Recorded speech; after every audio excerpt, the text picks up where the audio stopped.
Mr. Cowdrey, how have you been? Hey man, I'm ruminating on entrepreneurship. I'm ruminating on little things to do around the city, make a little extra buck. That's fair. That's fair. What have you come up with? So there was something that Mark Cuban said a while back that I really loved. He said, "All right, in these COVID times, as people like to say, he was like, if you're looking to make a couple extra $100 or a couple thousand extra bucks during this time, figure out what can you do in your local area that a big company can't." And so that That's can fair. be a numerous number of ways. I think, anything from power washing people's sidewalks to, hmm cleaning people's trash cans to, figuring out ways to communicate and organize the people in your area. Like there's a lot Right. of things that Coca-Cola, Pepsi, Ford Motors, all of those companies can't do right now. And you can because you are in your area. So I liked that a lot. That's fair. I like that insight. I think that this is the time of the side hustle. This is the time of try out an idea because you just don't know what's next. And our guest today, Marcus Whitney, is a man of many professions. I mean, the guy check out by and he owns a soccer team. He a MLS team too, not like just your local high school soccer team. Like the dude actually owns an MLS, or he's a part owner of an MLS team. He is the founder of Health Further, which is a VC company. They also do a lot of other things, such as like put on events in the healthcare space. They also have a digital community for people out there. And I'm going to bring him on stage because I think Marcus has some incredible insights on the next wave of entrepreneurship. What would you say, Ryan? Yeah, I mean he's put together a couple conferences that we've been to, and they're always fun. He's a good speaker. He's very eloquent too, which I like. He's engaging. He's very knowledgeable of the data. Yo, what's up? I go by the name of QR Sinceri, and today we have the special guest contributor, Marcus Whitney. What's up, man? How you been? What's up, Q? How are you, man? I've been well. Congrats on the new book, man. Thank you. Long road to get here, but we're here. I'm sure. I mean, you wrote a book during COVID-19, right? We've attested to the excellence that takes many times on this show before. But before we get into that, your book is actually on entrepreneurship, and it's a very fascinating time to release a book on entrepreneurship because I think that there's a plethora of opportunities that just exists right now for the average entrepreneur at all levels too. I mean, it doesn't matter if you're just starting an entrepreneurship or if you've been at it for 10, 15 years. Now is the time that you've been waiting for. You've been in the gym, as Ryan likes to call it. I would love to get your quick consensus on what the book covers, and then we want to jump into your article that you wrote on Trends Exchange. Yeah. So the book is, probably one half narrative and one half knowledge. The narrative is about the last 20 years, not just my journey in entrepreneurship, but my journey from being a college dropout who was waiting tables and trying to take care of a young family living in a motel week to week, to gaining a valuable skill of teaching myself how to code, which was then the transition that allows me to develop professionally and then move into entrepreneurship. So it covers, it's not just about here's entrepreneurship on a platter. It really tries to go down to how anybody sort of from wherever they are can take that next right step and move towards entrepreneurship. It covers the side hustle. Like when you're in a job, you don't necessarily want to just like quit your job before everything is ready. You want to like learn through side hustle. So it goes through that. And it also teaches about some of the more esoteric aspects of venture capital that are relevant today, like venture capital. I have a chapter that fully explains how venture capital actually works. That's exciting. Ryan, any quick thoughts? No, I mean it's definitely a good time to be putting something out like this. I think there's a lot of people just looking for ways to either make a little bit of money here on the side or, not be dependent on, their company who's got 5,000 employees. It's definitely a good time to be thinking about that stuff. Now, as a segue off that, Marcus, in your article, you talk about COVID-19 and how this will fuel the next wave of entrepreneurship. In that article, you call out the unemployment rate. Now, it's almost become I would say like a proverbial parable at this point, right? That the employment rate has skyrocketed. I'm curious, like, what do you think the second order of magnitude is? Because I think in your article you talked to that a little bit, but the regard and here you kind of go for it is a lot different. So I'm curious, what is the second order impact that everyone hasn't considered yet that you see coming? Yeah, so we definitely just went through the first order. I mean, it's unbelievable that we're only just at the end of June. We're only halfway through this year of 2020. Mm-hmm. And what we saw immediately, I'm talking within 30 to 60 days of the economy being forced to shut down, is that all of these really big employers around the country that had thousands of locations were in very, very poor balance sheet positions. They were saddled with a ton of debt, and they couldn't go 30 to 60 days without revenue, without having to shut everything down, file bankruptcy, and let a whole bunch of people go. That is the first order. We saw with the weakest of the weak have to be flushed out.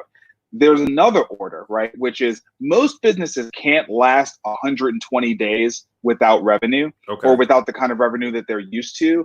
And we haven't actually hit that moment yet, because we've got the CARES Act in there. We've got all of the stimulus funding that's been pushed into the economy. Most budgets that were redrawn did not really take into account a second wave, right? They're basically hoping that, okay, we've seen the worst. We're now rebounding. So we talked about the unemployment rate. There has been a little bit of rebound to the unemployment rate in the last month, and it's projected that June will have another rebound. Part of that's because of PPP loans. Part of that's because we reopened the economy, and so there's been some more velocity to money. But what happens if we have to shut back down, right? And it's looking like we may have to shut back down. That second shutdown could be really, really bad, as well as there's the delayed impact of companies that have been trying to hold on but are likely still going to have to either significantly downsize and restructure, or may still have to file bankruptcy. We're almost at 100 major companies that have filed bankruptcy in the short 90 days. So the second order, I don't do predictions, right? But it's pretty clear we're not looking at a V-shaped recovery, and that next divot is likely going to be really bad. And the scariest thing about it is it's going to be demoralizing, because people were hoping, against all logic, that we would just be able to move into this V-shaped recovery, and it's feeling more and more every day like that's not going to be the case. Now, in the article, you touched on this construct of innovation, and you bounced it off of Ray Dalio and his thought there. I would definitely go read the article, because that was a very interesting way to tie it all together. You ended and you say that the good news is that anyone can learn entrepreneurship. Now, that's a powerful statement. You're saying that the times don't look great. It's uneasy. We're not going to have this V-shaped recovery. But in order to bounce back, both as an individual, but even as a corporation, entrepreneurship and innovators are a way forward. I'd love for you to just kind of elaborate on that and just kind of give us a few examples there. It's hard to talk about innovation in terms of American business and the economy without referencing the late Clayton Christensen, the author of The Innovator's Dilemma. So it's hard to sort of talk about one without talking about the other. And what's so important about bringing him up is that in that book, what he would always pair innovation with is disruption. That innovation was disruptive. It sort of would attack an existing value network. Well, we're right now living through the greatest disruption of an American economy that's ever happened. That's where we are right now. And so value networks everywhere have been totally dismantled. Things that we took for granted that would always be in place. The ability to move around, the ability for us to sit next to each other in a building and enjoy anything, food, entertainment, movies, live shows. All of that stuff is now gone. Going into dressing rooms, all these things we took for granted have been removed. Now, are there opportunities for new ways for us to do this in what's likely going to be a low-touch economy for some time? Absolutely. And that's where innovation and entrepreneurship plays a factor. Now, companies that already understand these industries and can develop a competency in innovation and have a balance sheet that can help them get through, they can be great. They'll reinvent what it means to consume a movie. They'll reinvent what it means to be a fashion designer. They'll reinvent what it means to be a restaurateur.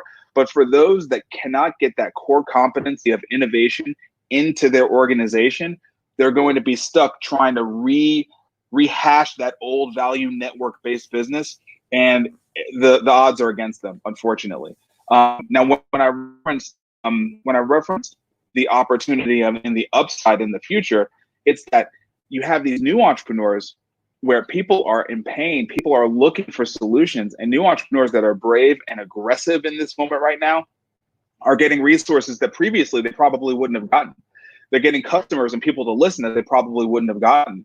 I talked about telehealth. Telehealth for over a decade, and Q, you know this, telehealth for over a decade has been something where the technology has been ready, but we haven't been able to get the regulatory environment to support it with reimbursement dollars. But as soon as we couldn't be next to each other and you couldn't go to the doctor, they removed that restriction, that legal restriction, and all of a sudden, a whole new economy has flourished. Mm-hmm. And now what was a temporary relaxation of the restriction looks like it's going to be permanent. So now all these companies who have been ready with telehealth are now ready to clean up. So, and you think about the impacts on that.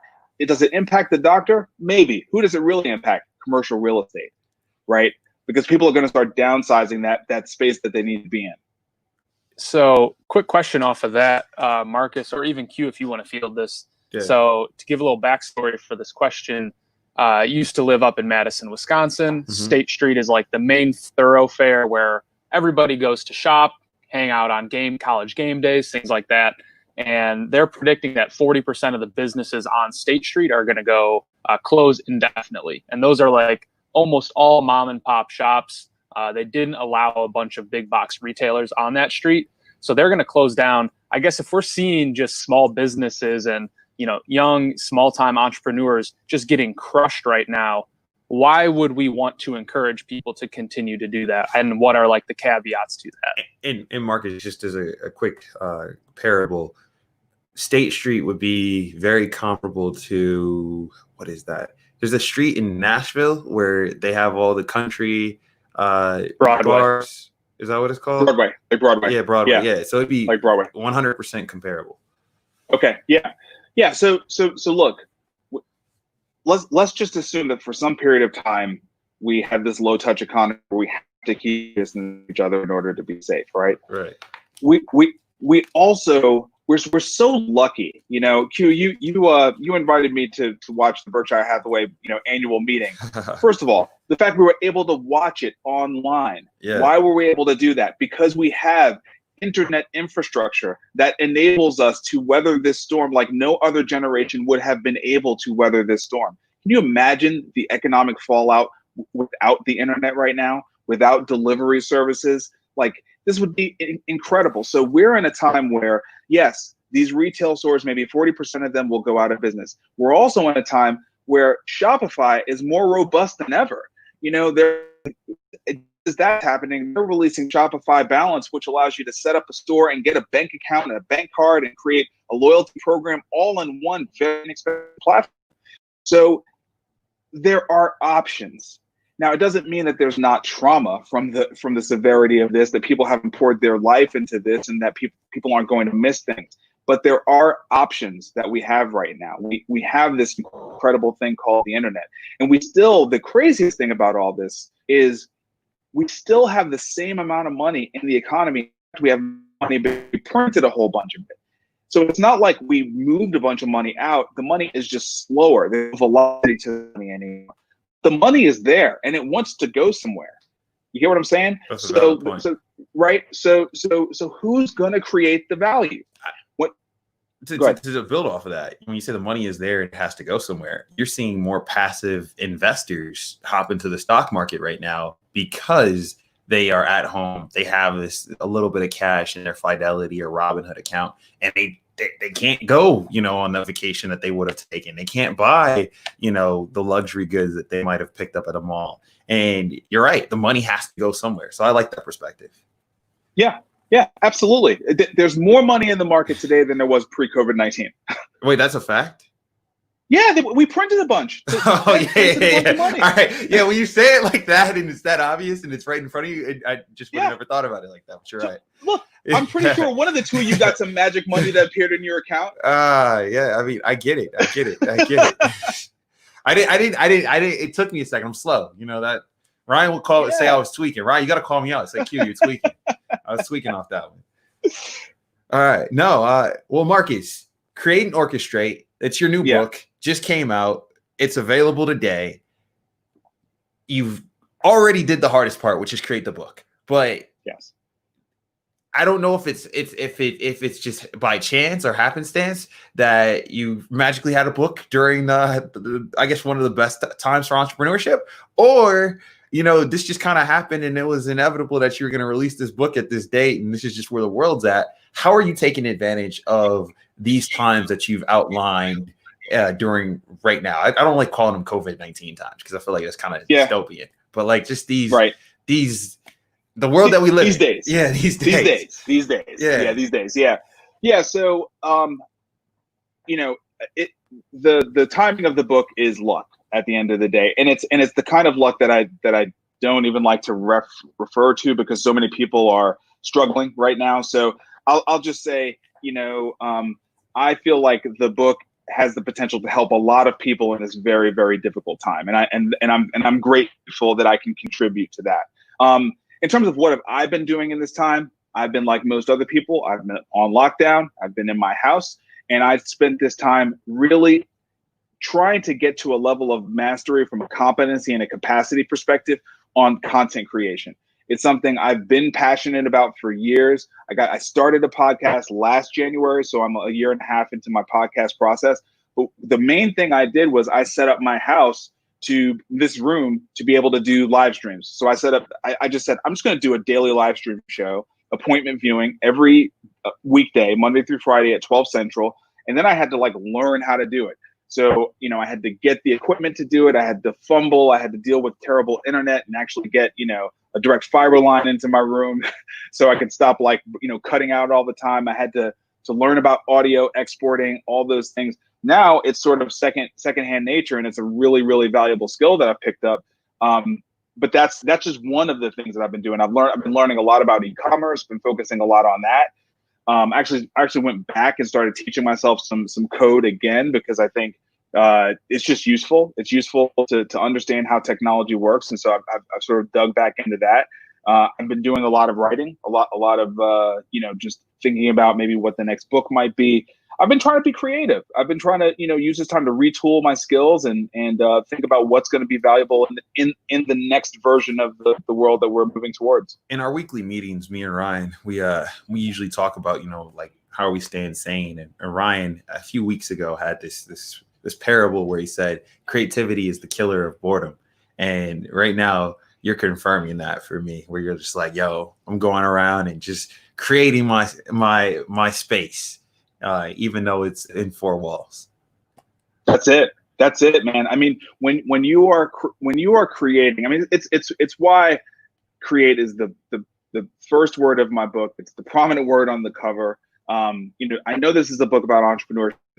To get it down to its essence, to that human essence thing, like what makes entrepreneurship so powerful, it's the ability to create. That's what it is. The ability to create and do it within the systems that the world has agreed upon, which is capitalism, right? You know what I mean? That's why entrepreneurship matters, is because the world has agreed we're going to be a global capitalist society. Right. That's the universal language we speak is money, right? That's true.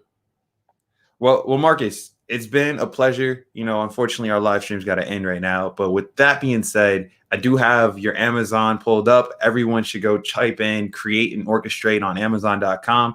You can pre-order, you can buy, you can even get a hardcover or paperback shipped to you now, and it'll be you got it. Oh yeah, no, bring that back on screen. Bring it back on screen.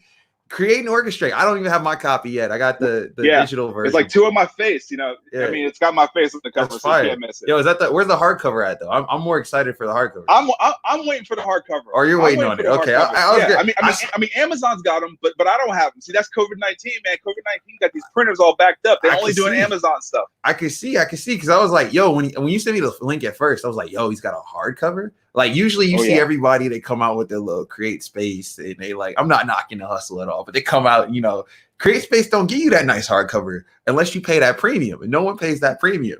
So you came out, you had the paperback, the hardcover, you had a couple reader previews already going. People were trying to sell the preview copies. I was like, oh man, this guy's got demand. So this is definitely crushing on the charts. If you miss out on it this week, you're probably going to miss some crazy sales and special pricing, because Marcus, it's not going to be on sale forever, is it?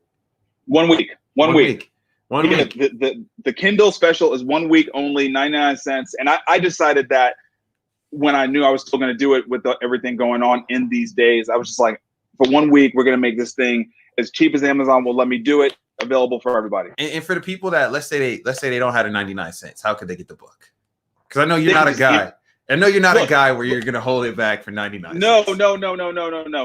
Look, if you can't afford it at all, you just reach out to me. I'm going to make you sign up for my weekly newsletter. That's going to be the cost. You're going to have to like sign up for my newsletter, but I will send you a copy of the book. Ryan, is that called Pan with Data? You're on mute, Ryan. I think Ryan, we lost you, Ryan. Can you hear us? All right, I guess Ryan got muted. But with that being said, I think that's called Paying with Data. Give us a thumbs up, Ryan, if you believe that's what that is. Sorry, yeah, I was on mute. I'm still trying to figure out this technology. But no, I think, Marcus, you're going to have 1 million subscribers pretty soon. Yeah. I'm down with that. That might be better than book sales, man. You know what I'm saying? Hey, well, it's too late. I mean, you got to be resourceful. We're not going to tell you how to get in contact with Marcus. You'll have to figure that out on your own. Otherwise, I think the smartest way is just do what I did. I went to Amazon and just typed in Marcus Whitney, and then his book's right there, and you could just copy it. But I'm sure your contact information is in the book for those that really want it. Yeah, look, you can find me if you want to. There's a thing called Google. It ain't that hard. All right, cool. With that, we will catch you in the future. I appreciate you taking the time and making space, and thanks for the Trends Exchange article and output. You're welcome to join us anytime. And with that, I'm out.